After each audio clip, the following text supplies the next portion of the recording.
coming straight from the cockpit. It's another episode of Lunatic Fringe with the fucking pilot.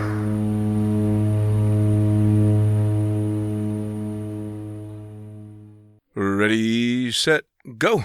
All right, this is the fucking pilot back in the booth for another edition of Lunatic Fringe Into the Void. We're using the magic of the internet this time to talk to another extremely knowledgeable air sports individual that's been around, well, shit, just as long as I have, if not longer. So tell me, who the fuck are you and what do you do? How's it going, Dean? My name is Albert Berchtold. I think we've met quite a few times. Once or twice? Yeah. Cool to be here with you today. We have definitely shared some of the same stomping grounds. As a matter of fact, I think you and I met for the first time way back in 03 or 04 in Cross Keys. Yeah, yep. I was I hung my hat in Cross Keys for probably about 5 or 6 years when I was a younger skydiver. Had a really good time there. It was the heyday of that drop zone. It was a pretty busy, crazy place at the time. So God, wasn't people it? still talk about what that place was like back then in the late 90s, early 2000s, so it was a good time. Oh yeah, man, it's funny because the more people I talk to from those days in Cross Keys, every single one of them says the same thing. Man, those were some of the greatest days I ever had in skydiving. They were. Yeah, for sure. And I make it up there every once in a while. Like I was up there last year for their 4th of July boogie, which the drop zones come back around quite a bit. And yep. I mean, it went through a pretty slow period there within the last few years, and then recently it's got new ownership. They're under new ownership, and they've started to bring it back. Like I was up there last year for 4th of July, and you could start to see some of the old vibe, a fun drop zone. That's fun super jumpers cool. out there doing stuff. So it was really cool. Yeah. That's really cool. Well, and I was lucky enough or unfortunate, depending on which way you look at it. I left just as the heyday was starting to taper off. So all my memories were still of the wild and crazy days that were too much fun. But let's back it up a little bit. You've been into skydiving for a whole long time. How'd you get started off in the sport? Did you do any other extreme sports before? How'd you kick it all off? Well, I started jumping right as I got out of college. I started in 1998, and I graduated college I actually finished college in December. Got a job in the spring, and I started traveling. I got a job as actually a compliance auditor. I went to school to be an accountant. Oh God! And over the summer, my first job was a compliance auditor, and I was traveling. So I went on assignment for 3 months in the middle of the summer of 1998, and I spent it in Ohio, and I was training with a senior auditor there. And I had they would fly me home one weekend a month, and the other 3 weekends I was wherever my assignment was. Sure. As a new auditor, and I was like, what am I going to do? I'm going to explore this great United States. What's near here? And I was, by the time I got to August, I was pretty bored. And I said, well, let me try skydiving. For the first time in my life, I had disposable income, Sure. I got out of school. I didn't have bills. I had a job that paid money. And, they covered a lot of my expenses for traveling, which was really cool. So I had money in my pocket, which was something totally new to me. Sure. So I said, let's go try this, and I went to a local drop zone. I went to Air, Ohio. Okay. Which was pretty busy DZ around that time. And I never did a tandem, went straight in, did AFF, went and did ground school. Really? How come you decided to go straight to AFF? I mean, did you know enough about it, or they just didn't push the tandem? Well, they did tandem there, but I think, around that time in that area, it was pretty much kind of an even split. Some people would show up and they'd do a tandem. Some people would show up and just go straight into AFF. And, nice. And the way nowadays when you show up and it's kind of like, okay, you do your tandem. Okay, you do your tandem. Sure. Back then you showed up and it was like, okay, would you like to do a tandem or would you like to do an 8-hour ground school and then jump by yourself? Sure. It was almost like you were given a choice. Sure. An equal choice at either option. And I've said, wow, I got all weekend. Let's go sit in the classroom and learn how to do this by myself. You were a board compliance officer. You wanted to take as much time as it took. Yeah. and it was cool. So I went through all of AFF there, and then no sooner did I finish AFF, but I got switched. I got moved to a new assignment. I got transferred to somewhere else. So I went somewhere. I was actually went from Ohio. I went over to Delaware, and I was in Lower Delaware for a little while, and I found Delmarva. Okay. And I didn't have any gear, and I didn't have a license. All I had was a logbook. I had finished AFF, and I showed up at the DZ, and they said, I said, I'm here to make a skydive. And they go, okay, well, do you have a license? And I said, no, I don't have a license. No. Do you have gear? No, I don't have any gear. And they said, well, the waggly finger came at you. You're going to have to jump with one of our coaches, and we're going to have to rent you some gear. And I was young and excited. And I said, that's great. Sure. Not only are you going to let me skydive here, but you're going to give me a really experienced person to go jump with me. Sure. And maybe teach me some more. And that was great. I was like, cool, let's go do it, And I went and did a jump, and I went with one of the coaches, and they're like, we come down and they go, you're good. You can Scott, you can do some solos, So I went up and I did a few solos, and I spent maybe 2 weeks or 3 weeks there at most. And then I got transferred to another assignment somewhere else. Oh, man. And before I had 50 jumps, I had probably been to half a dozen drop zones. See, but that's kind of cool, really, when you think about it. I mean, fuck, I probably had 500 jumps before I was regularly going to different drop zones. Yeah, pretty different than what a lot of people do who maybe spend, their first 500 jumps at one place. Yeah. But it taught me I had to learn to take care of myself. I had to learn, I have to take responsibility for what this landing area looks like. I have to take responsibility for making sure I understand the rental gear I'm getting. Sure. This skydiving safety is my responsibility. Nobody's going to take that upon, and nobody's going to take that up for me. There's nobody who has me under their wing. Sure. I mean, obviously, when I went somewhere, the people were very caring and obviously took care to make sure I didn't make stupid mistakes, and they probably did more than I ever knew at that time. But sure. I took that responsibility I took it to heart, to make sure I was being the safest person I could be. Well, and back then, too, it wasn't that people weren't caring and didn't try and do a good job.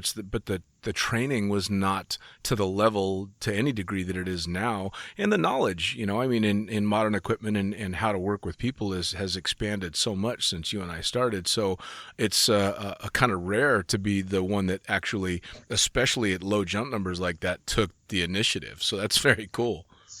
Yeah, and then eventually I settled down in New York. Okay.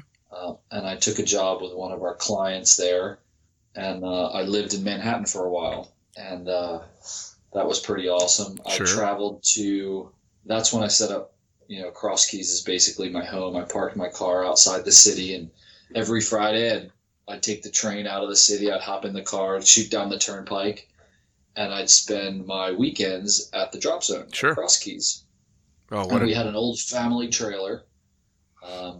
We had an old travel trailer that actually belonged to my folks when I was a baby. And they're like, it was old and decrepit, and it was in the backyard. And they're like, you want it? Here you go. And so I towed the thing from, it was in Delaware at the time. Sure. And I towed it, and the thing, man, I don't even know how it made it, even the hour and a half trip to the drop zone, because it was like falling apart. Oh, man. Well, now, were any other family members skydivers, or were you the first?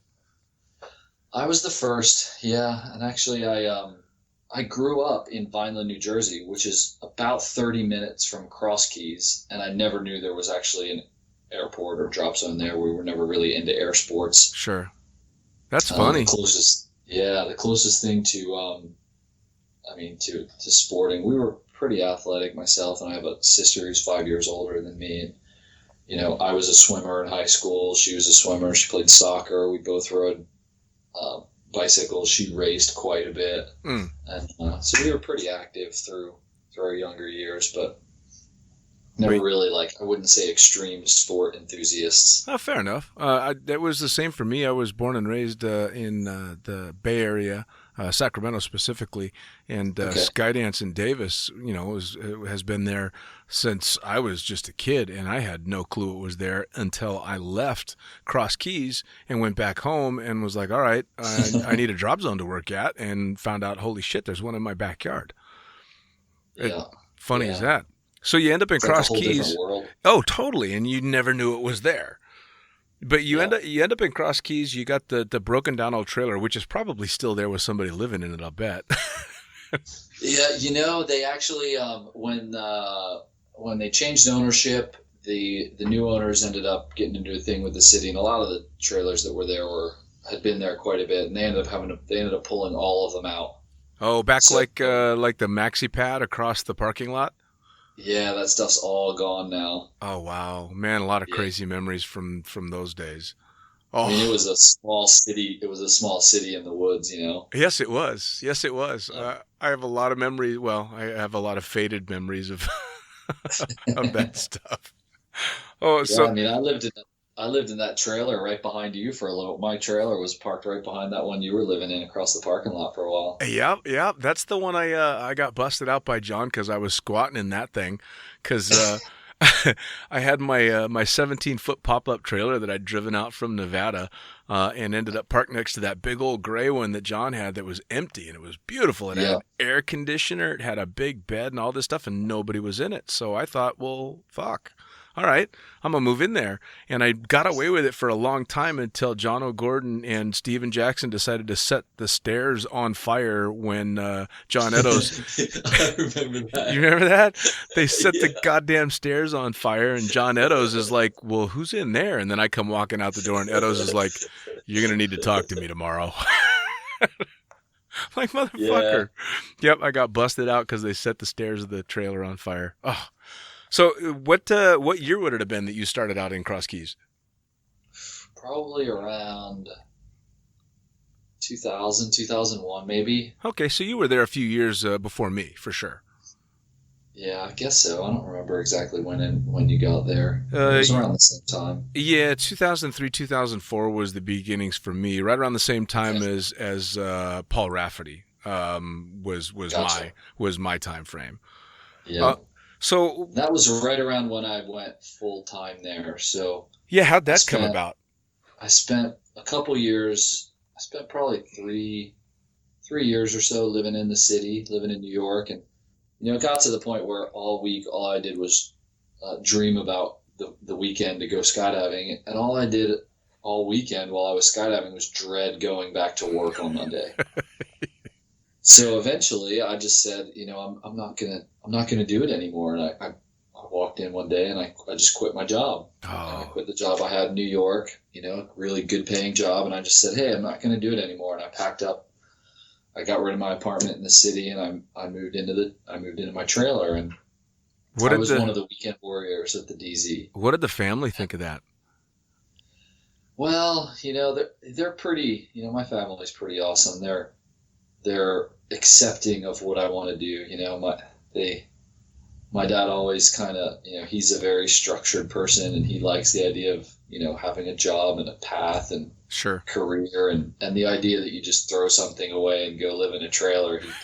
They're loving parents. They're never gonna disown me over anything I do. Even the whole idea of skydiving, at first they're like, "You want to do what? Sure. That's crazy," Sure. But they give me a big hug, and they're loving parents. I can, I hate to say I can do no wrong, but no matter what I do, they're gonna love me. So, Um, what do you think it was? Because obviously, it's not just the activity of jumping out of airplanes. Why such the draw towards skydiving? Was it the fun of the sport itself? Was it the community? Was it a combination of? Or I think it was a little bit of everything. That's where most of my really good friends were, I think, and it was a place I could go and have fun. Mm, It was a good time. It was like a whole different subculture community of people. I had the people I knew in the city and that I worked with and that I hung out with and that I went to bars with and went to clubs with and things like that. And then there was this it was like an alternate universe that I lived in, yeah. you know? And there were people living in that alternate universe, right? And I was just stopping in every once in a while. I was stopping in every Friday through Sunday. Sure, just being a tourist. And then I left. I was being a tourist. And then I went back to my other world. I was being the weekend warrior, you know? And eventually I just decided I didn't want to go back to the other world. I wanted to stay in this alternate universe that was there. And I wanted to live there, you know? Oh, and So I did. it was such a crazy time in Cross Keys too. I mean, I don't think there's any way to accurately describe what it was like to live on that drop zone during the season. We were 7 days a week, 24 hours a day together as it was more of a commune than it was a drop zone. It was like a big family. It really was. You know? Dysfunctional as fucking hell, but it was a big family for sure. Yeah, and it had all the little things that went along with it. You know, this person's arguing with this person, this person's sleeping with that guy, and this guy's sleeping with that girl, and that's his girlfriend. And can you believe what happened last night with those two? And God, it was like it was a bit of a soap opera sometimes. It was. You know, I've said it before and I'll say it again. I wish to fucking hell someone had the forethought to make a reality TV show out of that drop zone for those years. Could you imagine? Oh my God. With the insanity that went on in Cross Keys for those years, had there been cameras around, oh man, probably would have been even worse if you stuck a camera in front of anybody. It would have. Absolutely. They weren't even turned on, and that's what was going on. Like, imagine if you stuck a camera in front of them and asked them to ham it up. It would have gotten way crazier. Oh my God, yeah. I mean, you may have heard when I sat down and talked to Norman, Mr. Mark Norman, and we reminisced a little bit about the Cross Keys days and the Kusky era and all the craziness that was going on, and the PST tour down in Wildwood, and oh my God, the stories are literally endless. I could make an entire podcast just out of Cross Keys. Yeah, for sure. Did all kinds of the stuff with Monkey Claw back when they were really big, and a lot of those guys have, you know, Bert's gotten back in. Now he's got his kids into flying in the tunnel and stuff, and I see him and talk to him every once in a while. I mean, he took quite a few years off, but he's back into it again. It's amazing. He's jumping again. Yeah. So you ended up at Cross Keys full time. How'd you start working in the sport? Well, when I quit my job in the city, and I was, you know, Monday rolled around, and I didn't go back to the office. I didn't go back to New York, and I was at the drop zone, and I got up and I was sitting on the couch, and I was watching TV in the middle of the hangar. Yeah, sitting there. People who were, you know, the everyday staff, the people that lived in at the drop zone, were like, "Hey, Albert, what are you doing here?" I'm like, "Yeah, you know, I'm just hanging out another day. I'm sitting on the couch," and I didn't really tell anybody I quit. And then Tuesday rolled around, and I'm still there. Walk in, I'm sitting on the couch, and all the instructors come out and they start doing their job and working, and I'm sitting on the couch watching TV. They go, "Oh, you're still here." And I think by Wednesday, somebody came up to me and they go, "Oh, what are you still doing here?" You know, somebody, I don't remember who it was, but somebody called and they're like, "What's going on with you, man?" And because my tone had obviously changed a bit, you know? Sure. And they're like, do you still, you know, what's going on? I was like, "So do you still have your job, or did you quit?" I was like, "Yeah." It was like something out of one of those movies, because they're like, "Do you still work here? And do you still have a job?" I was like, "No, I just decided I'm not going to go anymore." Yep. Yeah, it was like straight out of Office Space. Which is awesome. I'm just not going to go anymore. I just decided I don't want to do that anymore.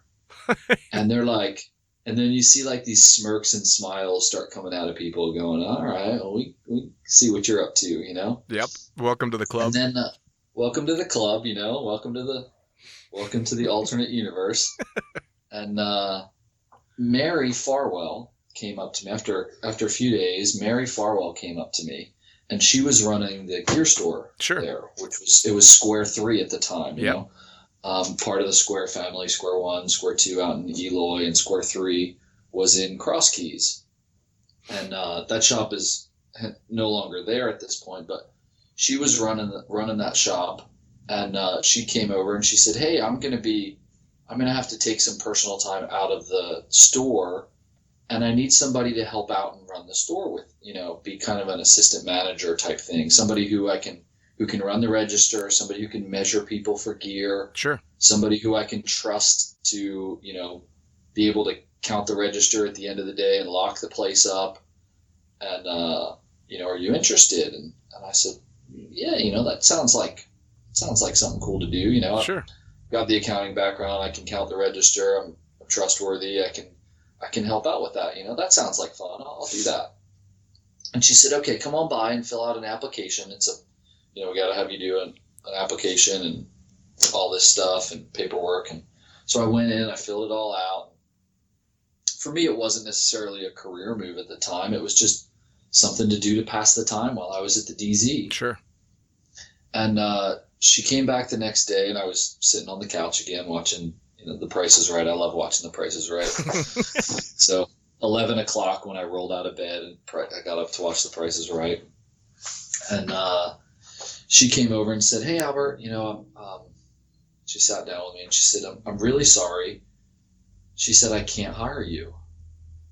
And I said, why not, Mary? What's wrong? Like, I don't have any outstanding records. Like, I don't think I would have failed a background check or anything. Right. She said, well, we looked at your, because I filled out my job history and all that stuff. And she goes, well, I can't really, I was coming from a job in Manhattan, a high paying job in Manhattan. She goes, well, I can't really offer you a job or a salary that wouldn't be offensive. I said, Mary, I said, honestly, like, I'm not looking for you to pay me what I was making when I lived and worked in Manhattan. Sure. I get that this is not going to be a comparable salary to that, but I want to get involved. I want to be involved. I want something to, something to pass some time during the day while I figure out what I want to do next with my life. And at that time I wanted to kind of start my own business. So I was researching like potential businesses and maybe buying into a franchise or something like that. Sure. And I said, don't worry about it. Don't worry about it, Mary. What do you want to pay? And she told me, and I said, that sounds great. Give me 50 cents more an hour than that. And we're good.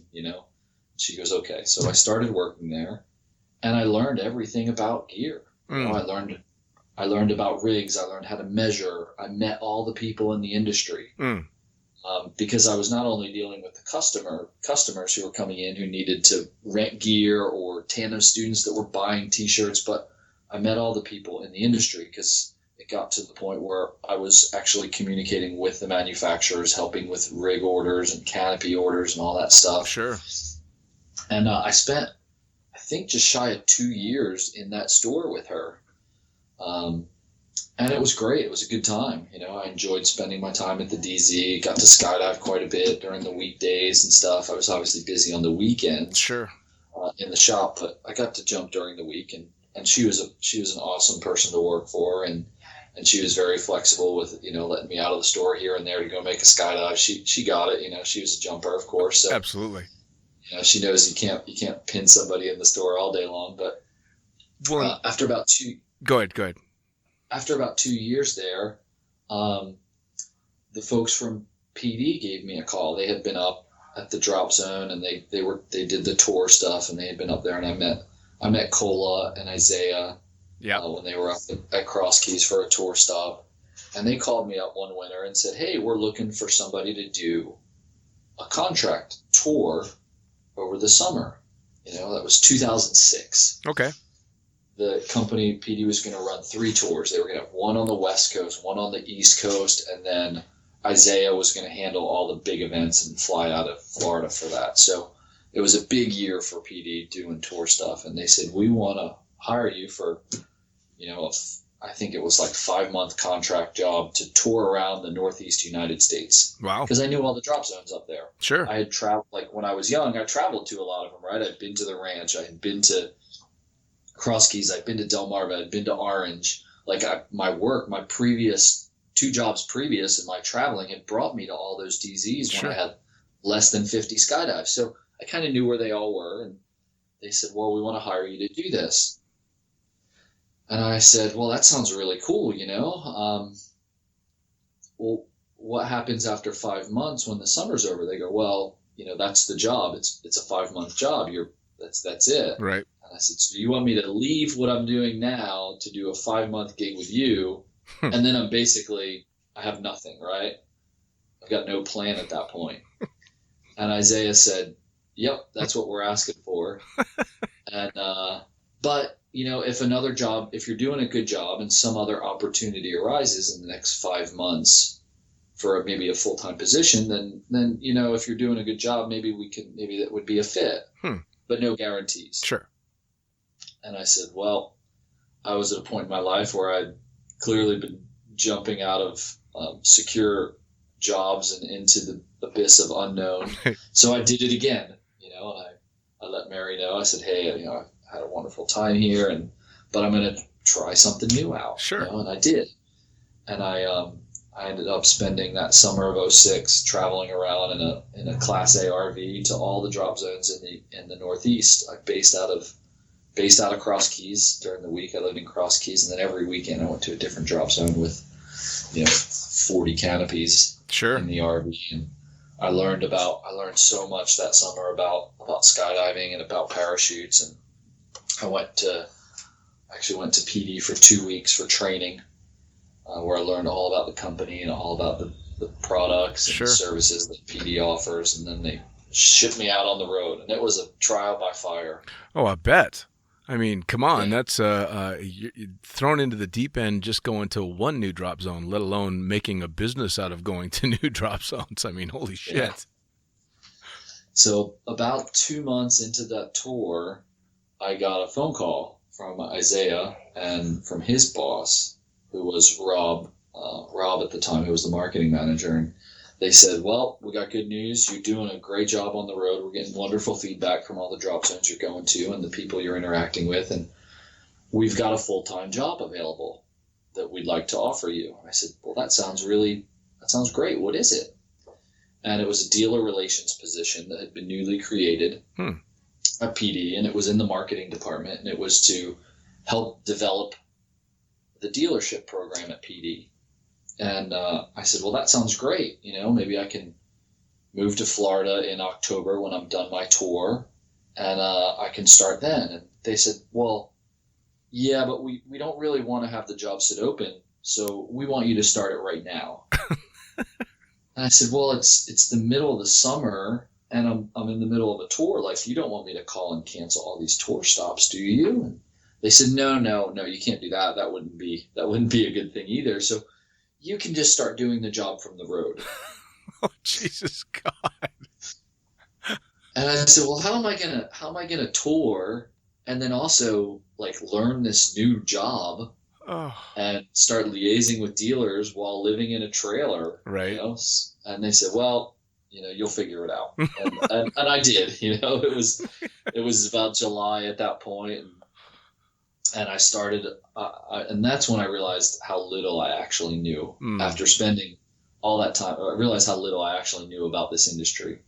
And once I started talking to dealers, and from the other side of the coin, I spent 2 years working in a gear store, and then I was now at a manufacturer and I was in a position where I was actually the representative for the kind of the go-between between the dealers and the manufacturer, and I was acting on behalf of the company. So I toured like that for the rest of the summer, and then in October I moved down to DeLand, and I've been here ever since. Man. So it's about 13 years I've been down in DeLand, and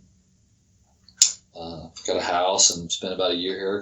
Got a cute little dog, my corgi Buddy, who was pretty popular. Did you ever think when you walked away from Manhattan, did you ever envision that this is how it was going to go? No, not at all. Isn't that cool? Never really thought I'd be where I am now. It's just, you kind of take it one step at a time, and you can have a plan for where you're going to go in life, but ultimately, things change, and you've got to be willing to take that change on.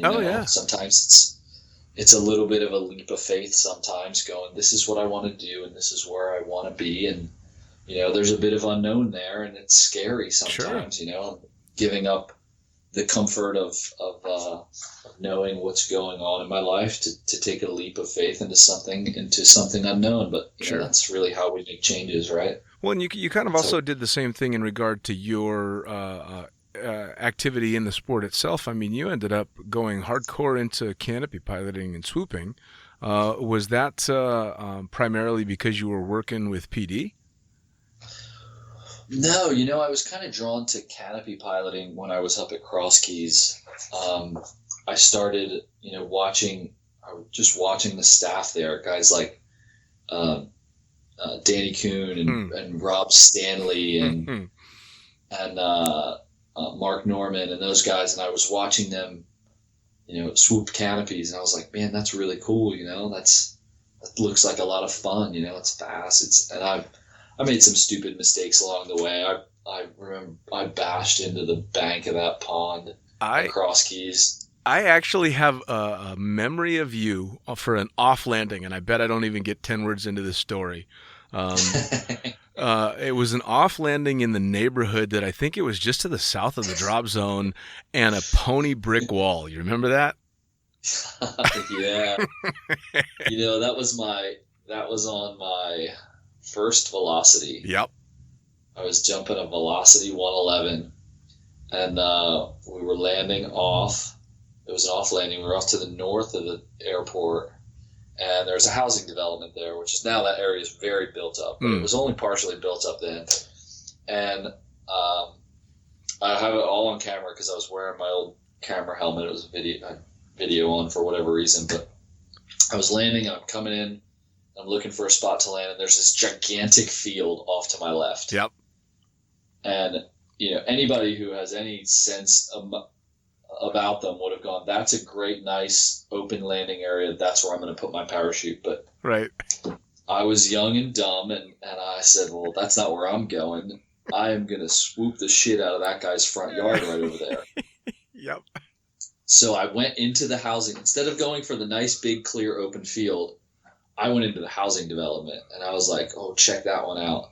It was a yard, and the road curved, and I'm like, I'm gonna make a sweet video. This first person video is gonna be awesome. I'm gonna carve around this guy's front yard, follow the road around this guy's front yard, and then I'm gonna stop. So I set up, and I did my little 270-degree turn and planed out, and I'm coming across through the guy's front yard, and I start to carve around his front yard, around his house.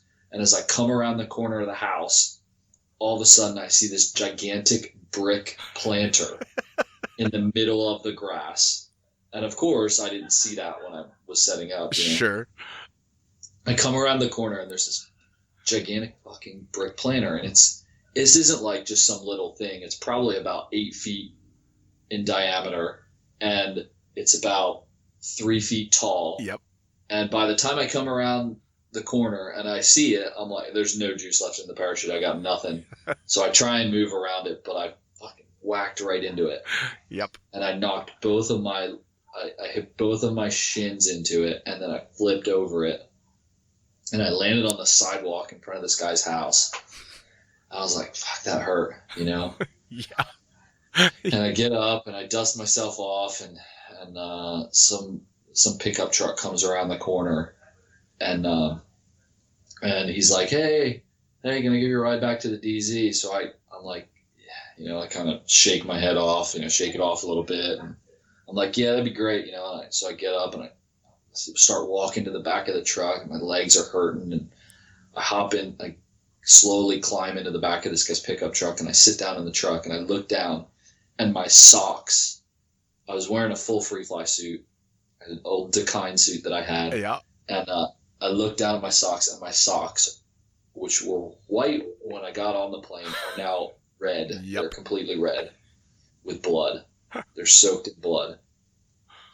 So I get back to the drop zone, and I look down, and I can't really see what happened to my legs at that point because, my free fly suit just has a little rip in it, and I didn't really have the balls to look and see what was inside there. But I had him drop me off, and I walked into to the store, the gear store at the time, and I walked in the back, and I called Kelly Evans, and because Kelly was a jumper at the drop zone, she was also an EMT.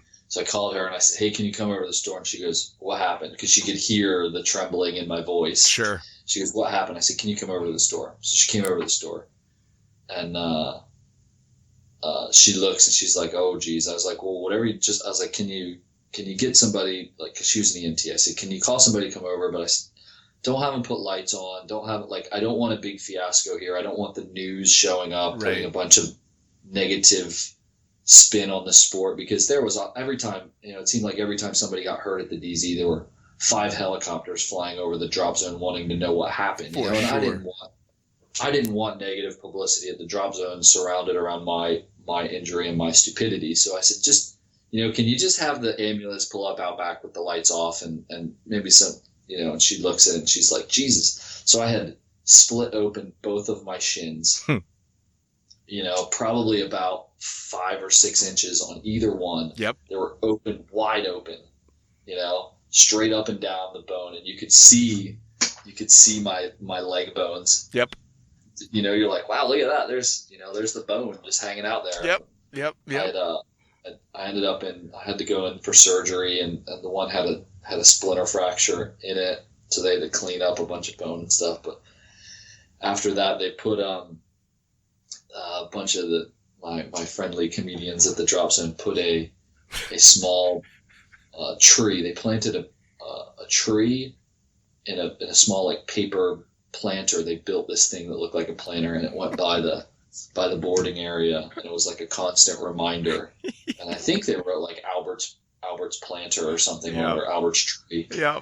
And it sat there at the boarding area, and everybody would walk by it. People who didn't know me go, "What's that tree all about?" And, "Oh, that's Albert's tree." And then people would tell the story about how ridiculously stupid I was that day. Yeah. I vaguely remember the day that it happened, because we all knew where you had landed off, and couldn't figure out why that big field hadn't been put to use. So I remember a bunch of us, after a few drinks, took a drive over to the neighborhood to try and figure out which planter you slammed into, because we couldn't figure out, well, how come well, oh, all right, here we go. But it was, Cross Keys back then, it wasn't really even that unusual. It just wasn't. Oh, man. Yeah. Oh, yeah. And somebody made a video, I don't remember who it was. Somebody made a video, I think when you guys went over there, a bunch of the instructors went over there and made a video, basically a reenactment. We did. I remember a video of somebody running around the corner of the house going, I got this. And then they just jumped into the planter. Yep. And it was like, you guys, it was pretty silly, pretty funny. This is one of the things that is so hard to try and explain to non-extreme sports enthusiasts or non-skydivers, is our fucked up sense of humor. Because we're laughing about this, and this was, I think, on the day, you're probably in the middle of surgery as that video is being made. But as soon as everybody knows you're going to walk, you're going to jump again, and you're not going to die, we're like, all right, fuck, time to make fun of Al. Yeah. Wow, what a sport. But so I definitely did some stupid things back then. Oh, didn't we all, man? I remember sitting in the pee pit across Keys, shaking my head on a Saturday night that was a particularly raucous night, going, this was my responsible choice, was to come here. Okay. Holy shit. Now, so you go from taking out the planter and ended up in the hospital to going as far as setting up swoop leagues and competing and working hardcore with PD, doing amazing stuff. Where did that happen? Especially the swoop league stuff. Yeah, well, I did a little bit. I helped organize some of the stuff up at Cross Keys. Like, I took into organizing the swoop club up there, where we went and did 10 hop and pops in the morning. Yeah, man. Sunday John loved it, man. Tuesday mornings, we were up at the crack of dawn, 6 a.m. flying. And that's really where I got my love for swooping. And I learned a lot, because I was making loads of hop and pops. And I kind of transitioned from being into free fly to really getting into canopy piloting. Sure. And when I moved down here, I was introduced to what was a lot more organized competition type stuff. The FLCPA was already in existence when I got here, and it was being run by Chris Hayes. Okay.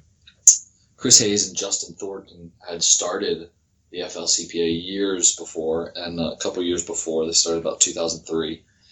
I got here 3 years later, and it was more of a grassroots thing. It was an opportunity and a place for the big guys in the sport to really practice. Ian Bobo and Jay and Shannon and those guys gave them an opportunity to practice for the big meets, and also a place for people to get into the discipline and learn more about it. And I started jumping there and started competing in them, and I was young and energetic and was learning a lot. And I remember it was 2007, I think. I was bugging Chris, going, "Hey Chris, where's the," it was the fall time, and the season started usually in January. And September came around, and I was going, "Chris, where's the schedule? Where's the schedule for next year?" And then October, I was bugging him, "Chris, where's the schedule for next year? We need to make plans. We want to get going. It's time to start swooping again." And I asked him again in December. I was like, "Chris, where's the schedule at?" And he looked over at me with his serious look, Just Chris always had a smile on his face, and he had this serious look to him every once in a while. And he'd like, "Albert, I think you should make the schedule this year." And I realized, it was one of those points in my life where I had just stepped in some shit. Right. And I froze for a second. He goes, "Yeah, you should come over to my house, and I'll give you all the stuff, and I think it's time for you to take it over. It's time for you to do it." He had basically done, he was done with it. Right. He had run his course in his life, and he was ready to pass it on. Right. And that's what he did. I went over to his house over in Port Orange, and I picked up, a couple pool noodles, and he had he had one Rubbermaid tub that was full of some tent stakes and an accuracy course, and I think some tape measures. And he goes, "Here you go. Here's everything you'll need." And I said, "Okay." And I took it home and I put together a schedule, and I call him every once in a while. I go, "How do you do this?" He goes, "Well, no, you just figure it out, bro. You make it happen. It'll work." And it was so laissez-faire. It was great, and I see it. It's since grown years, year after year. It's gotten bigger and bigger. Sure. And now, the meets that used to be 10, 15 people are now, regular meets, 50, 60 people come out to these things. They're bigger than most people's nationals. Isn't that fantastic? It's great, It's huge. And it's, when I started, I had to convince drop zones that, a canopy piloting meet could be run safely. Sure. And we could do this without killing ourselves, to where we've gotten to now, which is, at the end of the meet, they're like, "When are you guys coming back next year?" Right. It's a wonderful group of people. There's a great level of camaraderie amongst all the competitors, and everybody's there helping everybody else. Everybody's learning. The pro guys are there helping out the beginners. The beginners are helping each other. The pros, everybody's working together to become better and safer canopy pilots, and it's awesome. Sure, absolutely. Well, and it's along the lines of tunnel flying. It's probably the most spectator friendly sport in skydiving as well. You don't really have to know a whole lot about the canopy piloting to see how impressive it is, which is another amazing draw to it. Yeah, it is. It's a really spectator friendly thing, and we've had some of the drop zones, we've gone to Mike Mullins' DZ up in West Tennessee every year, and he closes his drop zone down that weekend. Awesome. When we go up there, he sells all his fun jumpers. He's like, "We're not jumping. Come on out. We're going to watch the swoopers." And all the fun jumpers show up with their lawn chairs, and they sit out next to the pond and they watch. That's so cool. Yeah, it's really awesome. Well, and the gear now has gone so far above and beyond anything I would have ever imagined. The level of swooping that's going on now is insane. Yeah, it's come a long way, with parachute development.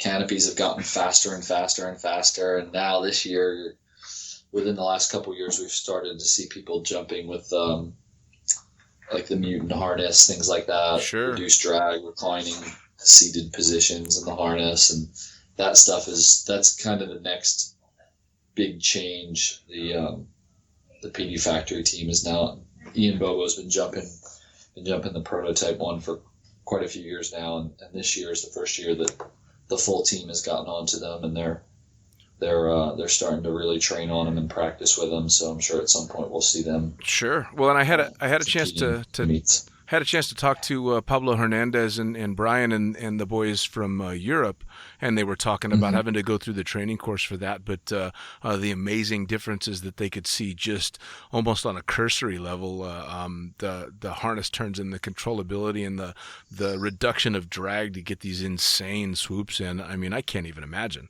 It's got to be extremely intense. Yeah, there was a pretty big jump in performance when we all went from jumping velocities and comp velocities when the Peregrine first came about, the Peregrine and the Petra from Icarus. And when those wings came out and people started jumping them and competing with them, we saw a huge jump, huge change in the performance level of the wings. And Sure. it took a few years for everybody to really kind of get them under control, and then figure out how to really perform with them safely.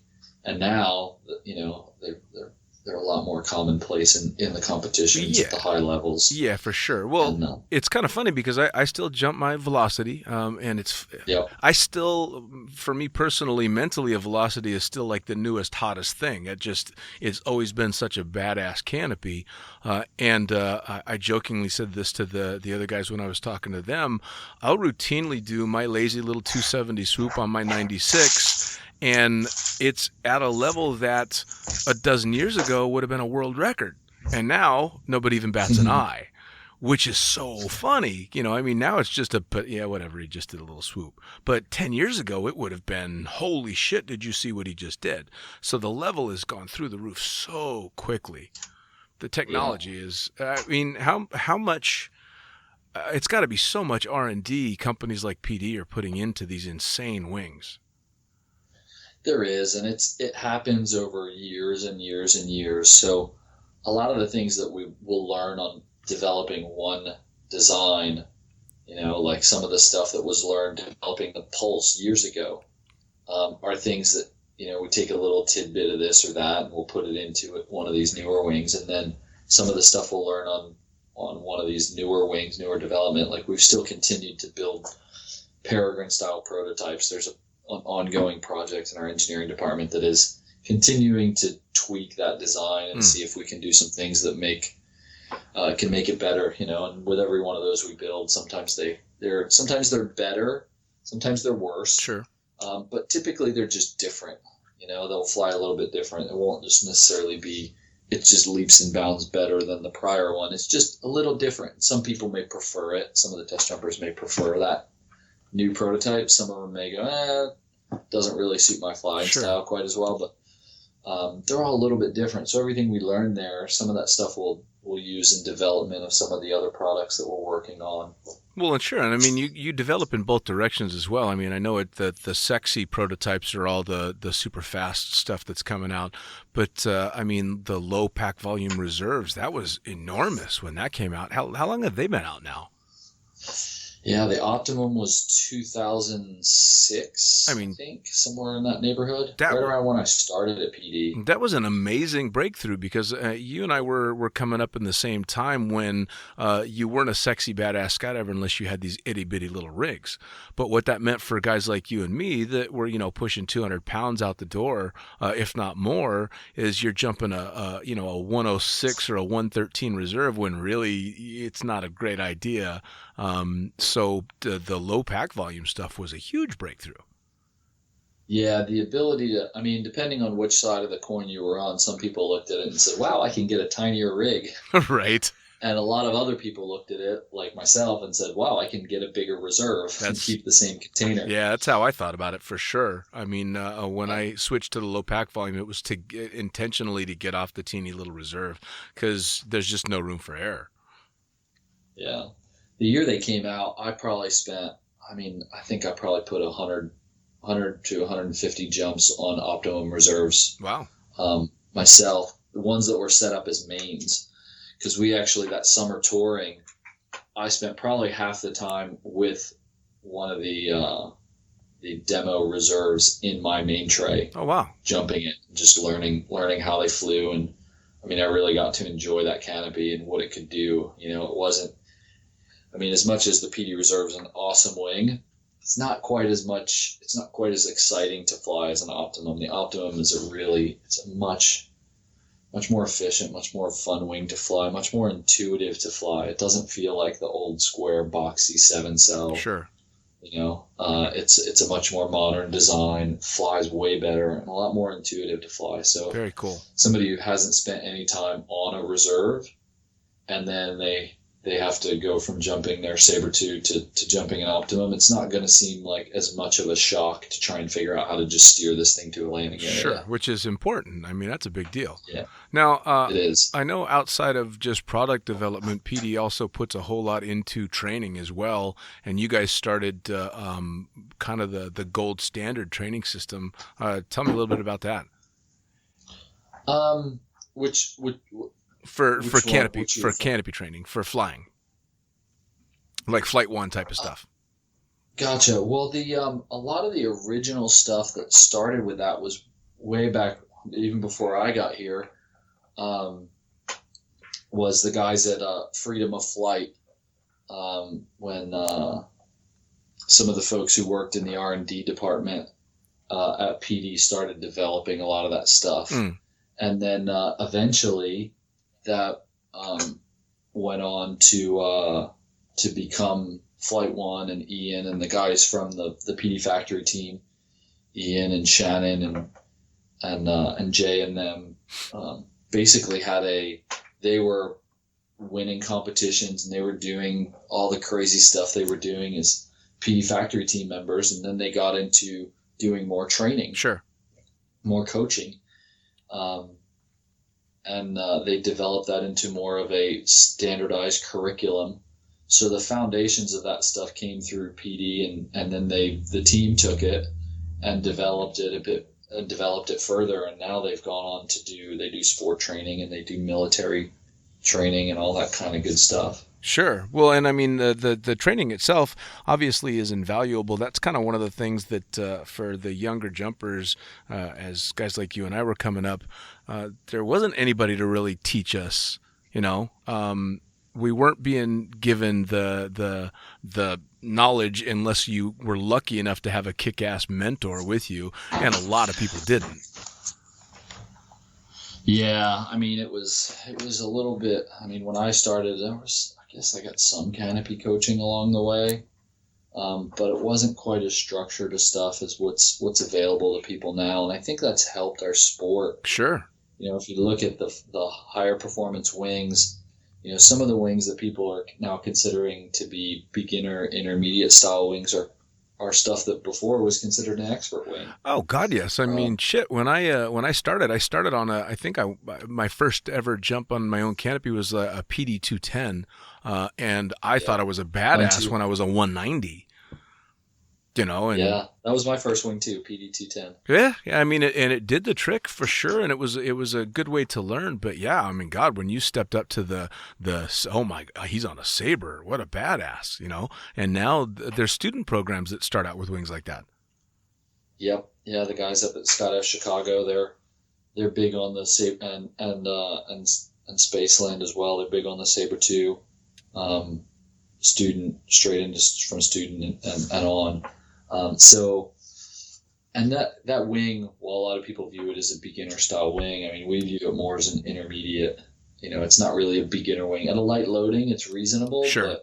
But if you get into, I mean, guys jumping those at slightly higher wing loadings, and they perform. You get down into the smaller sizes. Look at, guys like Earl David, who he'll rival people with a velocity, and he jumps a Sabre 2 120. Right. He's been jumping it for years, and he can outswoop a lot of people who jump velocities. Well, it just goes to show that it all boils down to a talented pilot should be able to make the wing he's on work really, really well for him. And I think that's something that a lot of people skip, which is why the training aspect of stuff is so important, and why it seems to get passed up so much. But especially when you're starting to get to the level where people are, competing. I mean, the shit that you guys are doing on these wings nowadays and swooping and competition stuff is just out of control. So if you're not trained properly, you're in deep shit.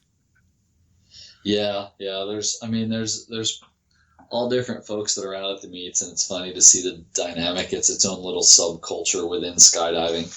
And you've got the older, wiser guys that are there, who maybe seem like they've got a bit more knowledge in their hat, and they know what they're doing, and they know what works, and they know what doesn't work, but they're still aggressive flyers.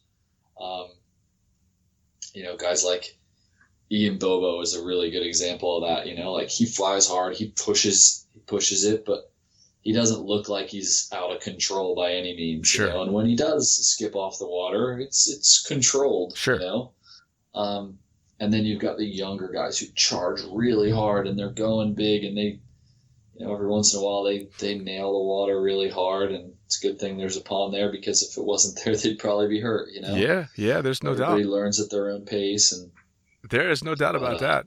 Well, speaking of learning at your own pace and being an old fucker in the sport, I got somebody that actually just stepped into the studio right now that you know pretty well. What's going on, buddy? Hey, what's up? Is that Junior? It sure is. What's up, pal? Not a whole lot. How's everything going? It's going good, man. Sitting shooting the shit, talking old times, Cross Keys days, and how he's all respectable in PD now.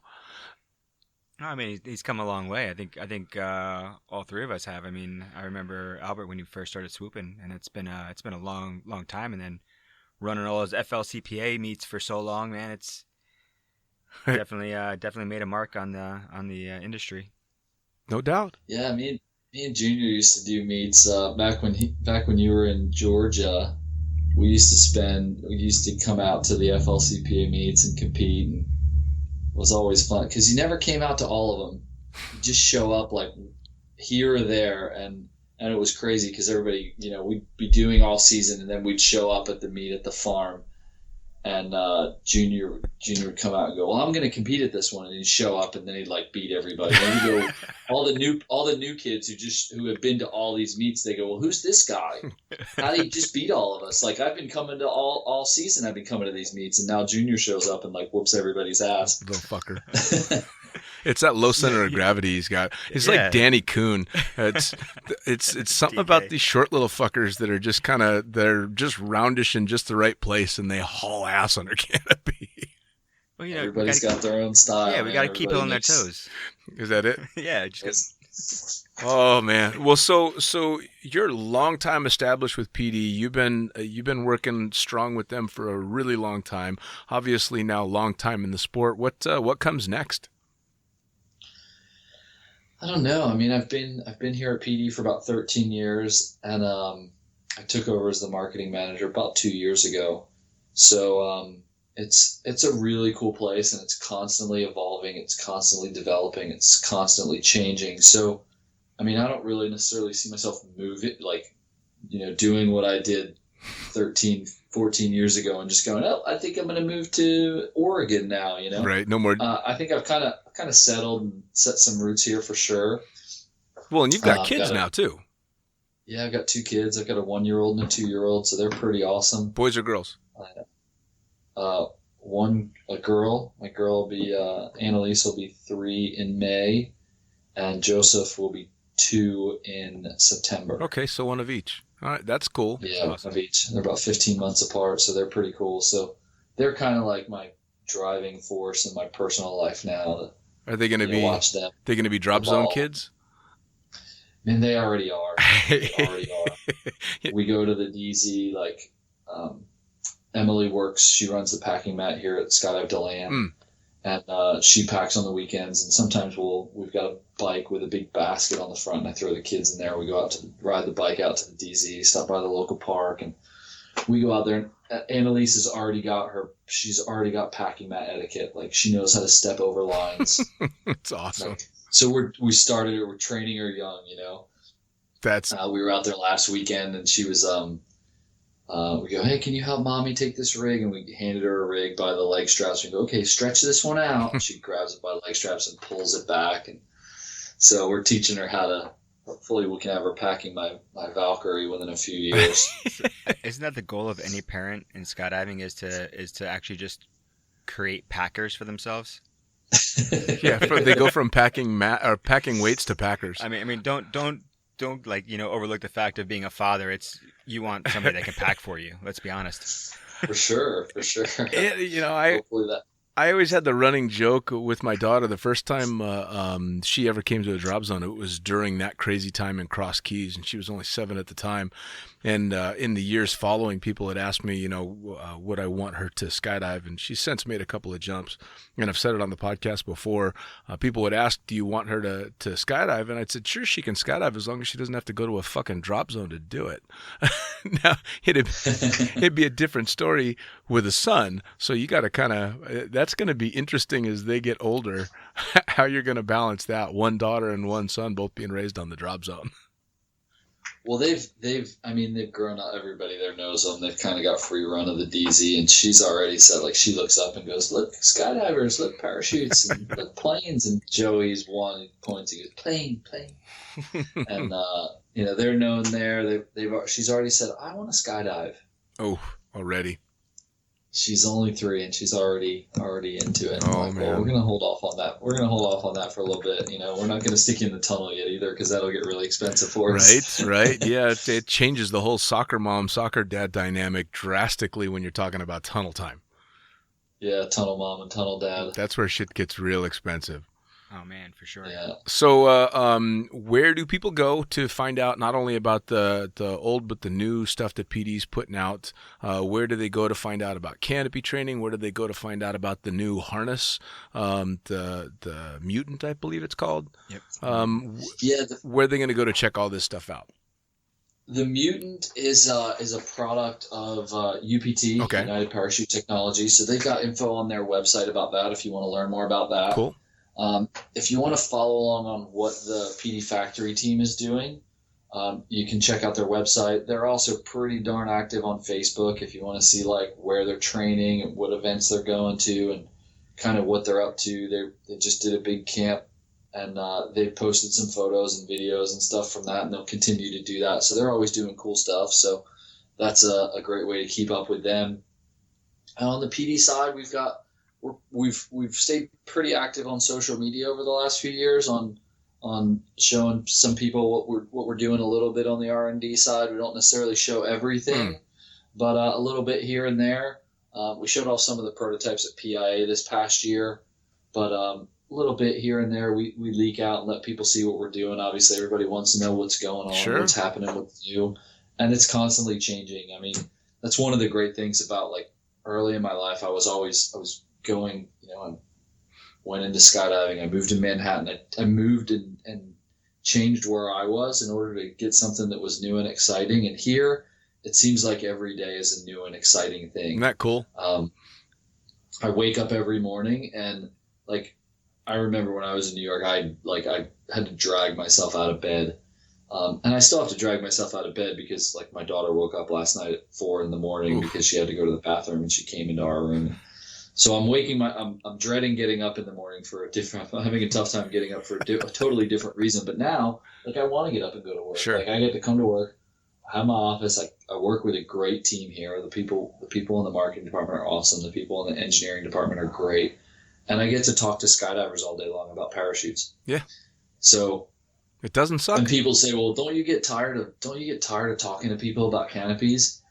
Don't you get tired of answering the same questions all the time? I said, well, a lot of the time it's different questions, but when dealing with jumpers who just want to learn about our products, they're excited. They want to know about skydiving. They want to know about canopy flight. And I'm excited to help share whatever knowledge I have in that area. Sure. Share whatever knowledge I have, and then and then learn stuff from other people as well. And the day I get tired of doing that, then that's the day I need to find a different job, and I need to start doing something else. Oh yeah. Well, I'm right there with you. I mean, hell, I started this podcast basically as an excuse to talk to all the cool kids and reminisce about the good old days and hear about what's coming. I mean, it's literally for no other reason than I want to sit around and talk about the same thing I still do for a living to this day. So I'd say that says something huge about not just the sport, but the community and the people that are involved in it, which makes it just the most badass thing in the world. Yeah. Well, look, I cannot thank you enough for taking the time to sit down and shoot the shit with me. I'm going to want to check back in here and there and find out more about the Florida Swoop League and this little guy sitting next to me. And and definitely get in a little bit deeper to our Cross Keys days. I know we got to talk about the planter, but there's a few more stories out there to be had. Maybe we'll have for sure. a Cross Keys podcast reunion at some point. There's enough of you Yeah, guys you can around. get that can everybody on back it. together. Yep. Hey, again, I really appreciate you taking the time to sit down and chat with me, and I'm going to make sure everybody's aimed towards the PD team, towards PD itself, and even send them over to UPT to check out the new harness and stuff. Al, any Awesome, Dean. any last Good words? chatting with you two. Good chatting with you two, man. It's always fun to catch up, and appreciate you having me on the podcast to chat with you for a bit, and look forward to talking to you again soon. It's a small world, so I'm sure we'll It is run into each other well, again soon. It's a small world and an even smaller sport, and I guarantee our paths cross again. Al, once again, thank you so much. Awesome, man. Talk to you later. All right, blue skies. All right, this has been another edition of Lunatic Fringe Into the Void with me, the fucking pilot, brought to you proudly in association with Blue Skies Magazine. Head on over to blueskiesmag.com where you can subscribe to the magazine. You can get yourself some really cool swag like leggings and t-shirts and previously published issues, and you can also submit your own really cool stories. If I can write for the magazine, so can you, so drop a line to Laura and Cola and let them know what you've been up to. As for me, you can catch my stuff at thefuckingpilot.net. There you're going to have links not only to all my guests, but you're going to be able to get your hands on both the books that I've published. The Blue Skies Magazine Fucking Pilot book was the first one out, and the second one out now is The Accidental Stripper. You can catch both of those in digital and print format via Amazon, but links straight to them are on my website. You can also catch me on Facebook at The Effin Pilot, EFFIN Pilot, and Instagram at The Princess Pilot. Both of those will get you links not only to my stuff but to my guests as well. As always, it's been a blast having you, and we will see you next time around on Lunatic Fringe Into the Void.